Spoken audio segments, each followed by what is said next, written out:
ආයුබෝවන්. සුබ දවසක් වේවා සියලුම දෙනාට. අදත් මේ ජීවන් කොස්සත් මහත්තයාගේ YouTube නාලිකාව හරහා පොඩි පණිවිඩයක් කියන්න තමයි මේ සූදානම. ඉතින් දැන් දීර්ඝ කාලයක් ජීවන් කොස්සත් මහත්තයයි මමයි ඔය සමාජ පරිශ්‍රණ පැත්තට බරව වැඩ කටයුතු කරනවානේ. ඒ අතරින් සමාජ තත්ත්වයන් පිළිබඳ ඒ ස්තරයන් පිළිබඳව අපි සෑහෙන කරුණු ඉදිරිපත් කළා තියෙනවා. අදත් ඕගොල්ලන්ට කියන්න හදන්නේ මේ වගේ පොඩි කාරණයක් ගැන තමයි. ඇත්තට මේ හුඟක් දේවල් සැලකිල්ලට ගත්තාම අපි මේ සමාජ තහංචි කියලා જાතියක් අපේ අතරේ තියෙනවනේ. ඒ සමාජ තහංචි වල ඇත්තටම එක පැත්තකින් බැලුවම හංගලා තියෙන්නේ විද්‍යාවක්, සෞඛ්‍යයක්, සමාජ ආරක්ෂාවක්, පවුල් වල ගැටලු निराකරණය කිරීමක් මේ වගේ කාරණා ගණනාවක්. ඒ කියන්නේ මම අද කියන්න හදන්නේ ඔයාලට රාත්‍රී කාලයට ගෙවල් ඇතුළ අතු ගාලා එළියට වීසි කරන්න එපා කියලා තහංචියක් තියෙනවා. දැන් අපේ අම්මලා වැඩ ඉවර වෙලා ඉස්සරහ කාමරේ ඉඳලා අතු ගාන ඇවිල්ලා කුස්සියට ඇවිල්ලා කුස්සියෙන් අතු ගාලා කුස්සිය දොරෙන් එළියට දාලා දොර වහලා නිදා ගන්නවා උදේට ඉතුරු ටික කරන්න. ඉතින් ඔතන තියෙනවා හරි භයානක කාරණයක්.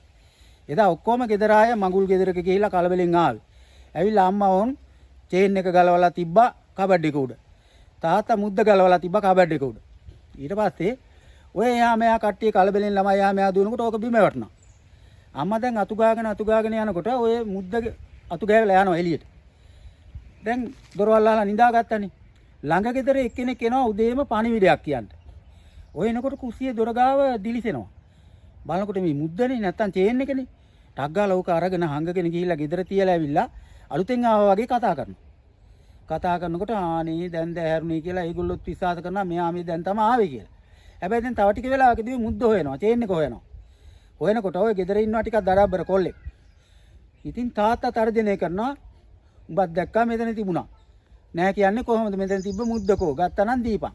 ඉතින් බලන්නකෝ මොන්න තරම් අපරාධයක්ද ලේ කෝප වෙනවනේ. ලොකු දෙබසක් තණ්ඩුවක් ඇති වෙලා අන්තිමට අර ළමයා ගෙදරිනුත් යන්න ඉඩ තියෙනවා, සියදි විනාශ ගන්නත් ඉඩ තියෙනවා. ඒක හරිම භයානක කාරණයක්.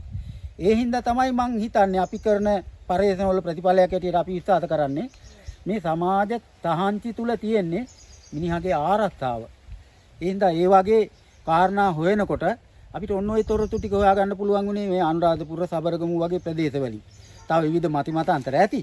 ඉතින් අපි විශ්වාස කරන දේ තමයි ඔය. ඉතින් ඒ වගේ කාරණා එක ආයෙත් දවසක අපි ජීවන් කොස්සත් මහත්තයාගේ YouTube නාලිකාවෙන් හමු වෙමු. ආයිබෝවන්.